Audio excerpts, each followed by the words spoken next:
এমন মৌলবীও আছে যে 9টা বিয়ে করেছে, 9টা, একটা দুইটা না, কয়টা?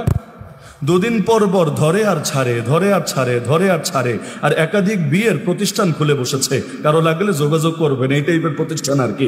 এখন পুরুষও করে, মহিলারাও করে। মহিলারা কেন করে? যে আছে নাকি কোনো সিরিয়াল টিরিয়াল কারো সাথে এভাবে বিয়ে বসার জন্যে। এখন যদি দেখে না মেয়েটা ভালো, মেয়েটা সুন্দরী, অন্যেরে আর ভাগ দিবে কোন দুঃখে, নিজেই নিয়ে ঘর সংসার শুরু করে। এরপর 2 মাস 4 মাস 6 মাস 8 মাস 10 মাস চলে, এরপর আস্তে করে ওইটারে ছাইরা নতুন আর একটার পেছনে পড়ে।